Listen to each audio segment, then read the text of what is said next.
Okay, hi fam. Welcome to the Female Athlete Mission podcast and vlog today because we're videoing this. We are a community of female athletes on a mission to talk honestly about faith and life and just being a woman in sport. And we hope that while you're here with us, watching or listening, that you will find that you are not alone and that you will be encouraged and inspired. I'm your host, Natalie Lawrence, and today with us, we have Melanie Connell. Welcome to the podcast. Thank you. How are you? Good. So Melanie is a physical therapist. She owns her own practice in Orange County called Remedy Physical Therapy. She works with a lot of female athletes. So we've been talking and we actually go to the same church. So we started talking and thinking we really have some cool common ground that we could talk about. So let's jump in. Melanie, can you just give us your bio? Tell us who you are. Yeah, well, I'm Melanie Connell. I've been a physical therapist for 20 years and started my own practice almost 3 years ago. Okay. And yeah, I'm also have different certifications but my main mission with this is to provide a remedy for female athletes that are sidelined by persistent pain and injury. Ooh, that sounds really good. Persistent pain and injury. I think there's probably a lot of people who are listening that are like, yeah, I have that. Well, so that's what's interesting is as a seasoned clinician, I was getting in the places that I worked before, seeing the people that had the most difficult types of cases, right? Okay. And so when I started my practice, I knew I wanted to focus on people with like these long-standing issues. Yeah. But I didn't realize at the time, kind of like how, is it Micah? Yeah. How he was saying like you morph over time to really figure out your niche. So the people that have been coming in over the years have been really actually young, like from teenagers into their 50s, really active women, females that really want to be able to return to some type of sport or activity level and have been sidelined by these issues. So it's not people that are like, you know, writhing in chronic pain necessarily, but just having these things that have just been underlying for quite some time and they're not able to meet their goals. Yeah. So for me, side note, I have plantar fasciitis that I got my senior year playing college soccer. And now I'm having this realization where I'm like, 6 years out of playing college sports and I still kind of have it. And I can see how this could be a journey. So I can kind of understand that where it's not necessarily like even, these huge injuries that you have to have surgery and then you recover. This is like nagging things too. Right. Or even something that you're always going to be taking medication for, but just something that is always there. And plantar fasciitis can actually be pretty common in pregnancy. So that if that's flaring up now, there could be ways that you can improve upon that. But that could be a different podcast. When we're done, you'll help me. Maybe you could just give me a massage. No, just kidding. I try to recruit my husband for feet massages often. I'm pregnant. Come on, Trevor, help me. Right. Okay, so how did you get into PT in the first place? So, well, my aunt is a physical therapist in Florida. She's been practicing. She's in her 60s, so for a really long time. So I had that understanding growing up, but then in college I played volleyball and knew that I really loved like being in that world and wanting to help someone. Okay. But I didn't really want to be just a personal trainer or athletic trainer, and so just majored in exercise science and then chose physical therapy. So that's awesome. I really wanted to do physical therapy when I was in college and was kinesiology and all this stuff. And then because I thought it would be really cool ministry too. Mm-hmm. But man, the school is long. It is. Did you ever, I think about a lot of people that are listening, a lot of them are college athletes. And I think a lot of times athletes are interested in those kind of realms. I don't know, side note, will you encourage someone who might be interested but is like, the school's so long or it's so hard to get in? Well, what was that journey like for you? Absolutely. I think it's the best job ever. I love that. But it's a lot of work for sure. And it's now a doctoral program. So when I graduated, it was a master's program. And then a couple years later, things shifted. So you'll have to do 3 years after undergraduate now. Mm-hmm. And from what I understand, the last time I looked at the prerequisites to get into PT school, it's different depending on the school, but you need a 3.8 at least. in undergrad to be able to apply. So It's tough.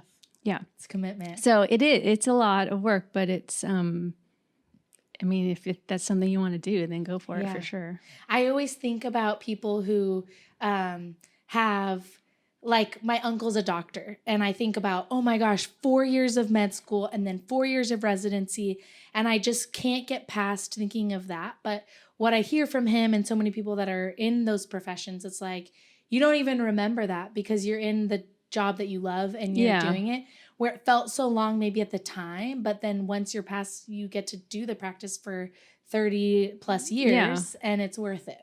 Yeah. That's what I hear from a lot of people. And somehow I'm 20 years later now. It's crazy. It went by way too fast. So cool. I love that. Okay, well, let's jump into, so you mentioned like longstanding injuries for a lot of women, and kind of like all ages of athletes between maybe a high school athlete. Do you ever work with high school athletes? Okay.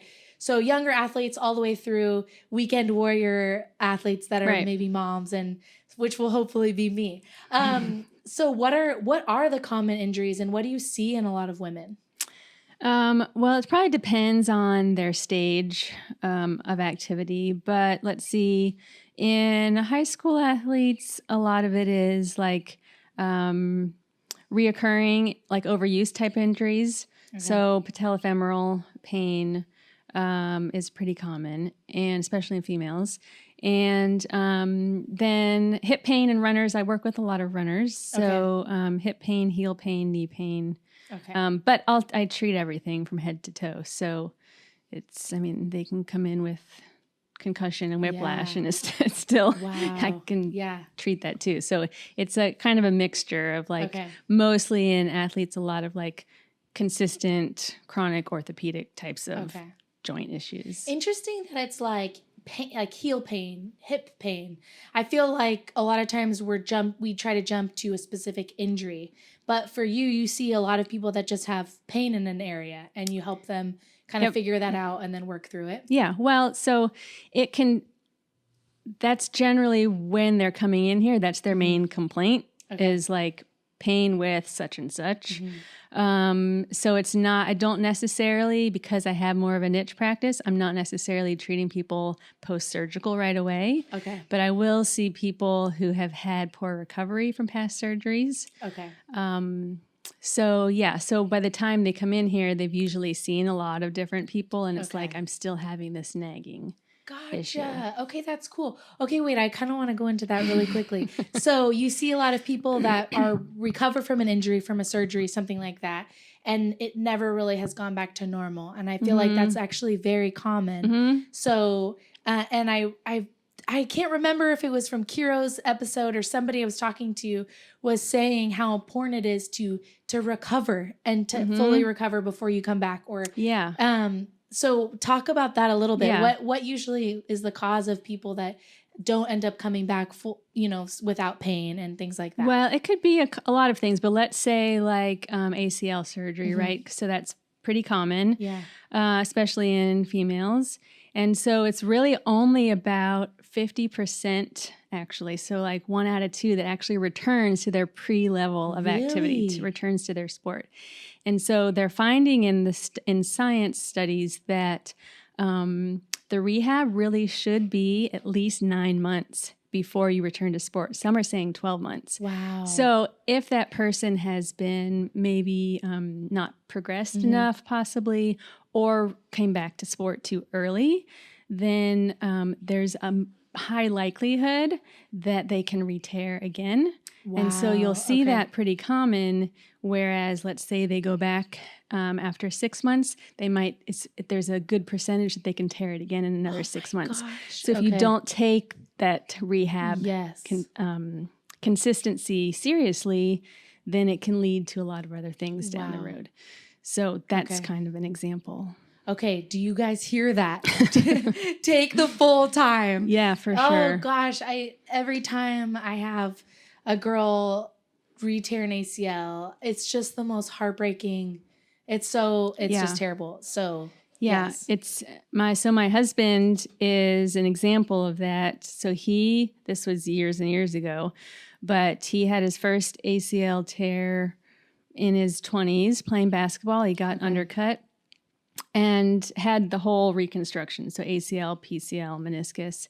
And then 6 months later, tore it again. And then a year and a half from the previous surgery, had a third one. No. All in the same knee. Oh. So now he's 47 and just had a knee replacement. Wow. So yeah, it's actually like you think that you're the only one going through this, but it's very common to have these reoccurring things. And it can be also, people want to get back to sport because like that's what you love. In some ways that's your identity too, right? Yeah. Like, don't tell me I can't do it, but it's actually, you got to take care of your body too. Yeah. And feeling like you're on a time zone, like a time frame. Yeah, right. Like, oh my gosh, I only have 4 years. Exactly. And if I you're lose a junior in high school or college, and then it's like, I don't want to be out all season. Yeah. And I think the timing of recruiting, and it's so tricky, but it sounds like even with that, it's so worth it for not only the rest of your career, but the rest of your life. Yeah. That if you can fully rehab it, then you can actually play soccer when you're in your 30s again or whatever. Yeah. I think that if you wait until that 9-month mark after your ACL surgery, that what's the chances are like, you have 50% less, I can't even figure out the word, but like you're 50% less likely to have another injury. Does that make sense? Okay. Yeah. So if you wait that long, so it actually improves your ability to actually return to the sport that you need to. And side note, there's actually more studies now that are showing that if you have an ACL tear, then you don't always have to rush to get surgery. So if the knee is stable enough, then you can rehab it and return to the sport quicker without necessarily. If it's not all the way torn or something like that, or usually it's going to be all the way torn, but you can still have a lot of stability in that knee. Oh wow! Okay. Not everyone, but it's not everyone is having to necessarily rush to surgery to get back to playing. That's fascinating. Yeah. Oh my gosh. It is crazy to think about how quickly like sports, nutrition and medicine changes from year to year. Cause I think about even when I was playing. Yeah, definitely. Or how concussions when I was playing not that long ago, it was so different. Now concussion protocol, there's so much more to it. Yeah.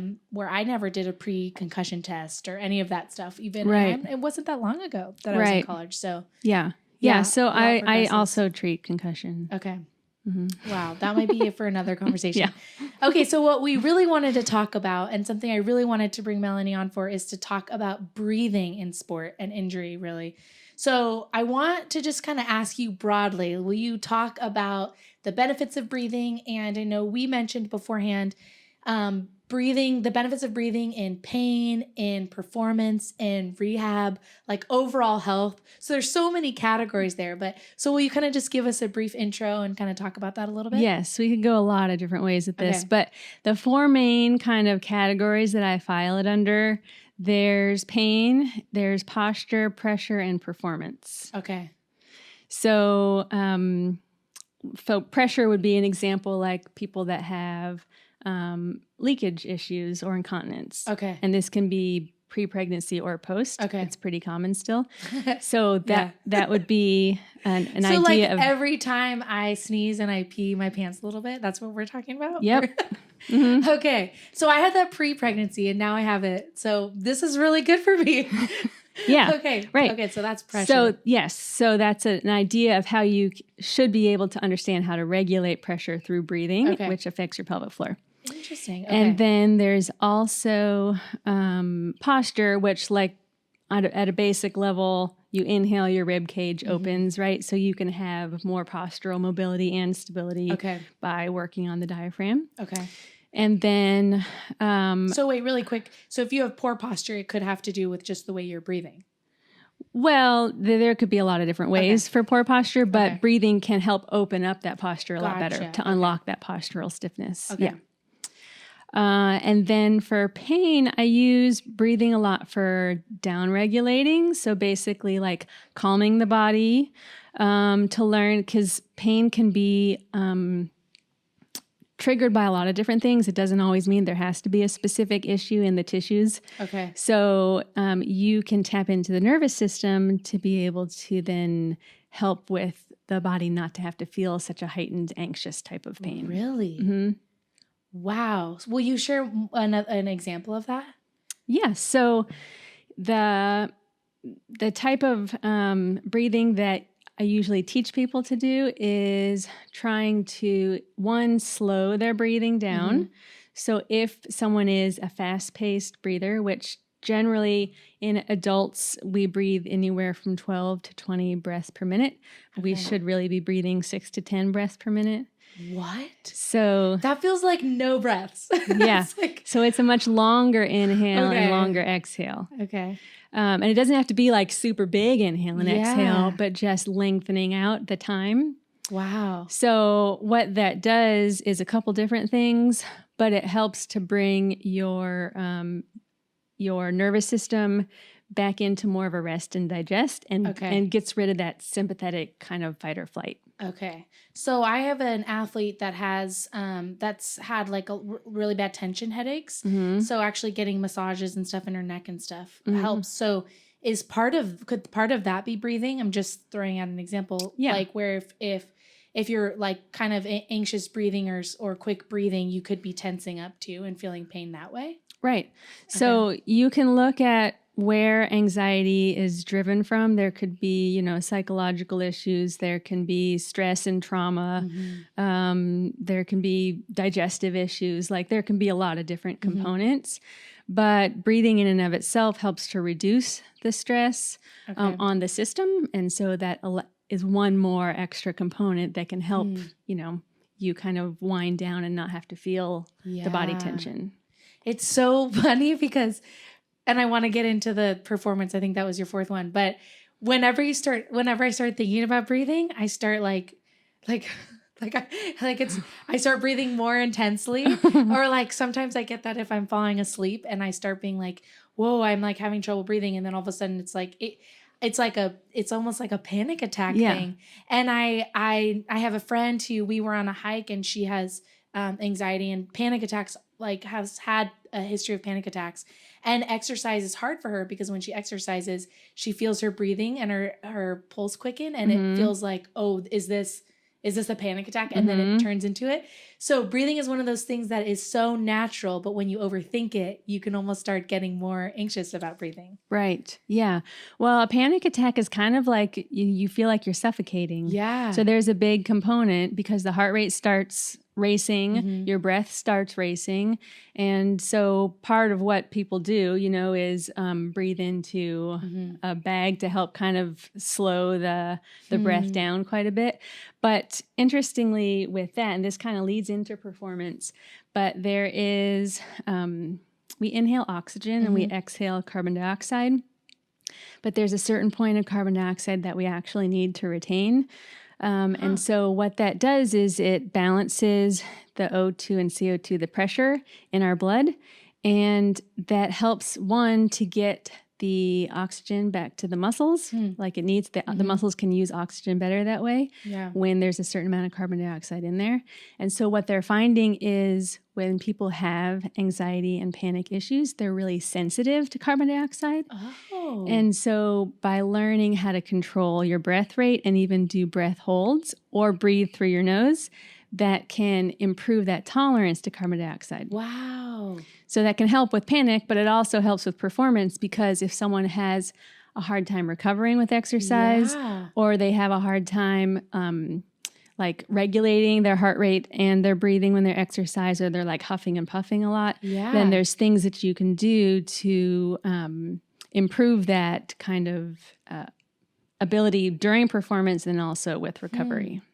Okay, so you said like breath holds and some things like that. What does that exactly look like? I know I want to get into practicals later, but also just jump in now because I'm thinking that someone might be like, oh, I have issues with all of a sudden hyperventilating or whatever. What are practical ways to slow it down or to train your body to be less CO2 sensitive and stuff like that? Well, there is a test that I do, and I've got this on my blog. Okay. We'll for sure link everything to the show notes. So So you can test the length of time that you can exhale through your nose and see what number you are, like what with your time.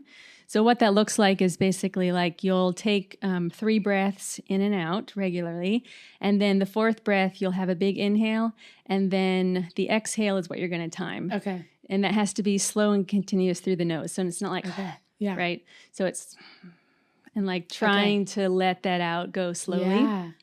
And so where I've seen people, when I do this, people who have a lot of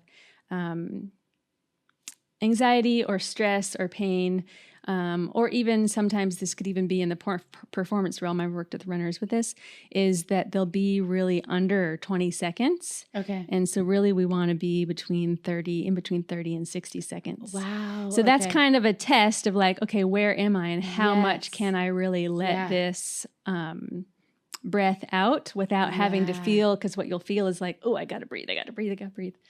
Totally. And then it can bring up like another anxious thing. Right. So it's learning how to control that. Okay. And then what you can do as an exercise or a practice for breath holds is like just do boxed breathing. Okay. So that could be inhaling for 4 seconds, hold for 4 seconds, exhale for 4 seconds, hold for 4 seconds. So it's a box because they're all the same amount of time. And that can vary depending on the length too. But that's one way that I teach people, like they're really stressed at work. Okay. And they're, answering emails and there's a lot going on. Like take some time out once an hour to like just change your breath. And that could be one easy way to do it, is to change your breath pattern and add in a breath hold that way. Wow, that's so interesting. Yeah, I've actually heard of the box breathing. Mm-hmm. That's such a cool practical way to do it, because I even think about like I remember before a really big game, I would run to the bathroom and I would just like stand in the stall for a couple minutes and like gather myself again, because Not I would puke. Yeah, and exactly. In the soccer world, we call it PGP. So either it's a pregame poop or a pregame pee. And a lot of you probably know what I'm talking about. But I wouldn't even go. I would just sit there and for a second. And then when I became a Christian, I started to do that and pray. So it was it became a little bit more like, hey, I just need to get alone with God before I play, because I would feel myself almost have that like that anxious response even before a game would start. So then, okay, let's jump into performance. So then that's the 4th one? Yeah, well, so where the box breathing, I think, first originated was with Navy SEALs. So it's basically their way of like being in that stressful, anxious situation and learning how to still control the way that they're reacting, right? Because that's what we want to do with any type of performance or any type of stress, that could be positive or negative. We want to respond to it, not have to react to it. Yeah. So that breathing is a way that can I think it's important to note too that like it's not bad if you're having those moments, because that just means normal. you're in an exciting moment, or if you're an athlete, or if you're anything that is taking high performance, you're going to have those moments. And so it's just figuring out ways and having tools to handle them well and healthily. Right. Yeah. Who's going to be in control? Yeah. Mm-hmm. Yeah. So for performance, there's a couple things. So I look at performance as like a scale of training and recovery. Okay. So you can't just train and not recover, because then the scale is tipped. Yeah. And you can't just recover and sleep all the time, because then you can't perform well. Right. Right.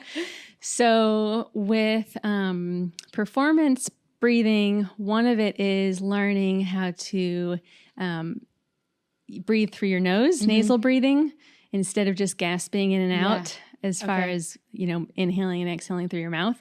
So that helps to control the heart rate. So that makes a difference when you're on the field and learning how to get more efficient oxygen in that way, because it helps your muscles. Yeah. And it helps your brain, right? Yeah. It helps your concentration. Yeah. Because you actually don't have oxygen up there. If right. You just, Right.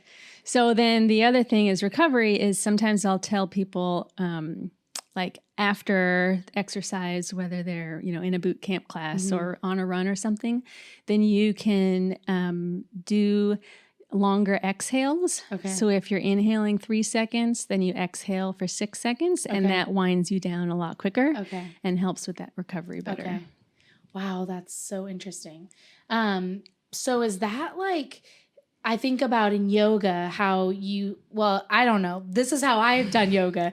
You start with going in from your nose and out of your mouth, I guess. But then a really good practice is where you're just breathing in and out of your nose. Is that because that's slower breathing? If you're doing it through your nose, it's more controlled. That's just naturally what it is. Okay. Yeah. So there's more friction. Okay.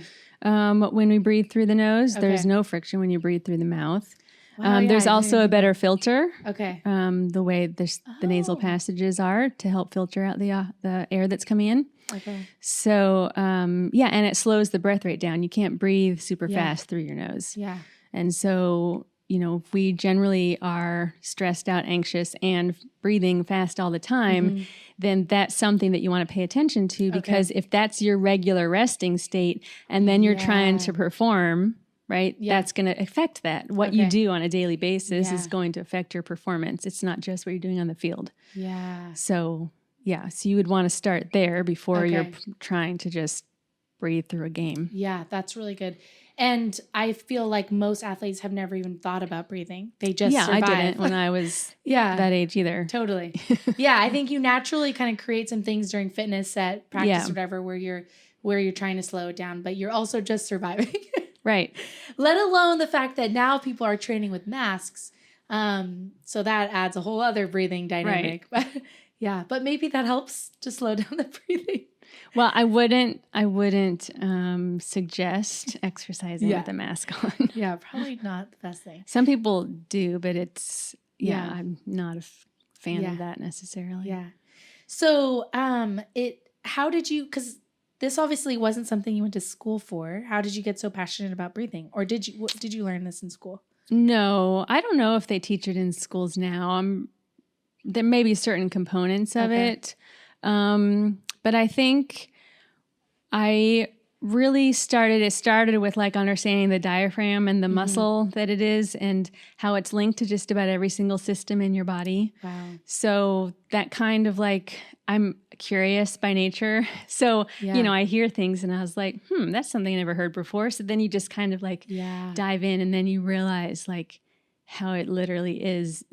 Breath is like, can transform anything. And it's not the cure-all, but it really links to just about anything that you're, even with digestion. That's amazing. The way that the diaphragm sits, if you can breathe properly with your diaphragm, it actually improves your digestive system because it moves down and creates more pressure in the organs to get your motility better. It can help with bowel movements and all kinds of stuff. Oh my gosh. Yeah. I would never even think of that. Well, and you might even realize now as your belly grows, it's getting harder to actually take a good sized breath. It's so weird to feel like just normal day things gets me out of breath. Right. And I'm thinking about my breathing a lot more. Right. And I should probably know this now because I'm like 8-ish weeks away from giving birth, but how much breathing is going to play into labor. Yeah. I really need to learn this. Yeah. Yeah. Well, I just had a friend tell me that because I put on my Instagram a breath hold practice and it was inhale 4 seconds, hold 4 seconds, exhale 6, hold 2, and then repeat. Okay. And she wrote on there that she did that one for her third child. No way. For labor and delivery, and it made a huge difference with her natural delivery. Okay, so you have things that so we'll link to all this stuff because then if people are really interested, you have a lot of resources of different breathing exercises and things like that. Yeah. Okay. Yeah. Okay, great. And it's not like it has to be cookie cutter prescriptive. A lot of it in the research, especially when you're looking at like what happens with the brain and breathing, is that it's just the fact that you're changing something and doing something different. Yeah. So that you don't have to have like, it has to be 4 seconds. Yeah. It has to be, some people might tell you that, but it's not true. Okay. So how, I don't know if this is for anyone else. So how do you deal with the pressure side? What kind of breathing can you do? I had a couple friends in high school that we would pee our pants laughing all the time. Mm-hmm. Like that was it was so funny. That's just what we did. And so what does breathing have to do with that? Well, so same thing where your diaphragm sits. Okay. So that's the top of your core, your diaphragm muscle is, and the bottom of the core. It's like a canister. If you picture a can of Coke, like wrapping around the can of Coke would be your abs and the muscles going all around.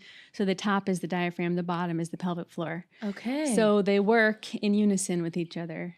Wow. So when you inhale, the diaphragm moves down, the pelvic floor lengthens. Okay. And then when you exhale, the pelvic floor comes back up to help with that pressure system, and the diaphragm comes back up. Okay. So what I see in athletes is surprisingly common to not have kids yet and have leakage issues. And a lot of it has to do with, again, this heightened kind of like constantly go, go, go sympathetic nervous system.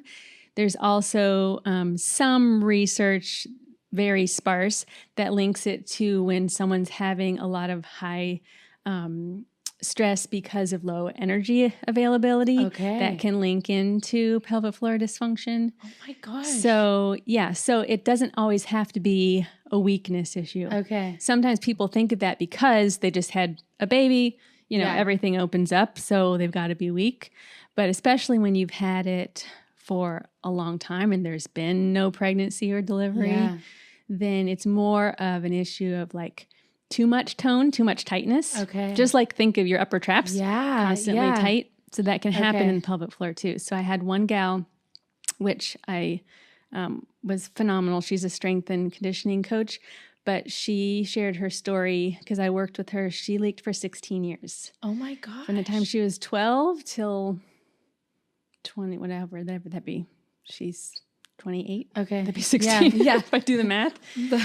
So, and she came in after 16 years to get it dealt with, and we were able to work on it. Oh my gosh. But a lot of it is like what you think of as normal doesn't necessarily have to be. Wow. Yeah. That's fascinating. I had no idea how linked they were. That makes a lot of sense though. And okay, well, follow-up questions, I'm sure, after we're done recording. Okay, let's go forward. Something that I wanted to ask you is, because I know that you're a believer, how do you feel like this breathing practice has to do with prayer? And I know I mentioned me going into the bathroom and praying before games, and it would help me breathe and kind of get centered. What do you see as the connection? Well, so what I think is really cool is how Scripture talks about the breath of life, and how in Genesis it says that God breathed the breath of life into Adam's nostrils. Wow, yeah. And then even when Jesus, after he resurrected, before he ascended, he breathed on them to receive the Holy Spirit. Yeah. So if you understand breath even from like the Greek word pneuma, which meant spirit, and then in the Hebrew, which I can't say it, it's R-U-A-C-H, some kind of guttural. Something like that. I will mess it up completely. Yeah, gotta get that. But it meant in Hebrew. So Holy Spirit, it meant wind or breath. So it's in essence, it's God. Wow. The Holy Spirit is God's breath, right? So even though people will, say it's, from the yogi world, and they understand that it's kind of like this supernatural type of thing, breathing, but really it's from the foundation of creation. Wow. So that's what I think it's really cool when you start to like see how that relates to ourselves spiritually, not just physically. Yeah. So that's what can I read something? Yes, I would love that. Well, so someone messaged me on Instagram and told me a bit about this, and then I looked it up because I thought it was so fascinating. But you know who Richard Rohr is? So he wrote a book quite a while ago. It wasn't a recent book, called The Naked Now. Okay. And so this is an excerpt from him. So basically, I'll set up the stage. But Yahweh, the Israelites couldn't speak it, but it was supposed to be the word Yah, or the sound Yah and Way, were supposed to be inhalation for Yah and exhalation for Way. So it was a breathed word, not a spoken word. Wow. Isn't that like mind-boggling? That's so cool. Yeah. So it says, let me see. It says, the unspeakability of the Hebrew name for God, Yahweh, has long been recognized, But we now know it goes even deeper. Formerly, the word was not spoken at all, but breathed. Many are convinced that its correct pronunciation is an attempt to replicate and imitate the very sound of inhalation and exhalation. The one thing we do every moment is therefore speak the name of God. This makes it our first and our last word as we enter and leave the world. There is no Islamic, Christian, or Jewish way of breathing. There is no rich or poor way of breathing. This divine wind blows where it will, which appears to be everywhere. No one and no religion can control this spirit. God is as available and accessible as the very thing we all do constantly, breathe. Wow. Isn't that amazing? I love that. I know. So, yeah, that's the fascinating thing is when you start to dive in, like, basically our breath is our prayer, right? Wow. Oh my gosh, I love that. And I feel like even just when you're reading that, I was thinking like if you just pause for a second and breathe, and even if you say it, like breathe in and say ya and breathe out and say way, what a cool meditation almost. Yeah. Like physically to think about that you're saying the name of Jesus. And oh man, that's amazing. Yeah, I know. It gives me chills when you think about it. Yes. Wow. And I love that quote of when I think about my baby being born and that being like her first breath too. Mm-hmm. Oh, so cool. I love that. Oh my gosh. Okay, cool. Okay. Well, I want to kind of, wrap up our time just to honor the time, but, is there anything else that we missed talking about breathing that you want to? I think we covered quite a bit of it. Okay, great. And we'll link to all the stuff. How do people find you if they want to? I'll have it linked, but just if someone's listening and they want to write it down really quick. Yeah, well, my website's Remedy PT, so P for physical and T for therapy, remedypt.com. And then Instagram's at RemedyOC. Okay, great. Okay, well, let's jump to rapid fire questions just because they're really fun to close with. So first question is, what are you loving right now? I've actually been really loving Taylor Swift's new album. Yes, I love that. I've never been a huge fan, but they're really good. Yeah. They tend to really tap into like. I know, and I have a household of men, so I blare it and they're like, "Mom, please." But then they kind of like it. Probably. That's funny. I love it. Okay, well then that's kind of funny. The next question is, what are you listening to? Oh, well, there you go. Yeah. Podcasts. I like listening to podcasts when I'm in the car. Do you have like a favorite one right now? Oh gosh, I'd have to remember.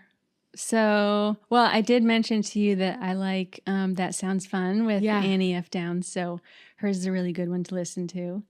I did listen to yours. I'm going to start listening more because, you had some really good ones on there. And I don't know. It's rapid fire. I got to think on my feet. Yeah, Annie F. Downs' podcast is great. So anyone looking into that. Okay, what motivates you?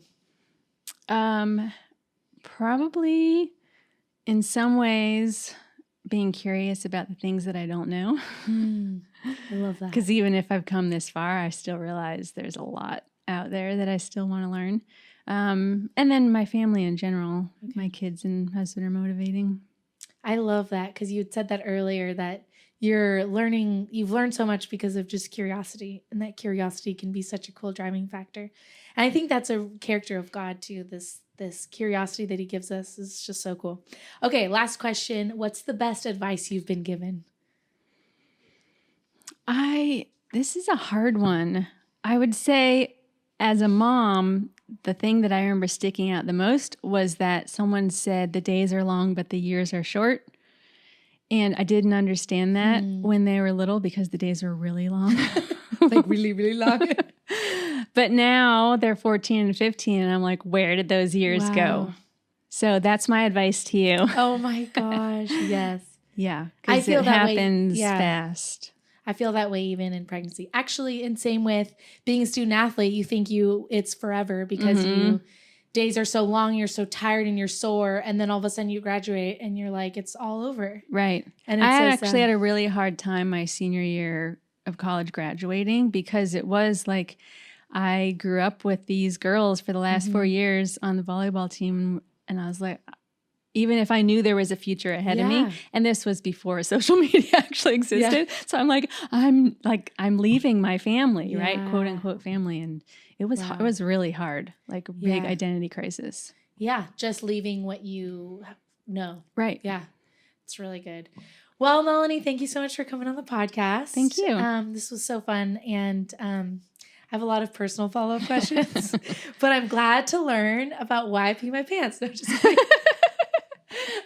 What a great you're not way to alone end out that. there. Yes. Okay, well, fam, I hope you enjoyed today's episode. Check on the show notes to find everything that Melanie was sharing and more. And as she continues to learn about this breathing aspect, you'll be able to see more of her things too. So, yay. Thank you. Yes.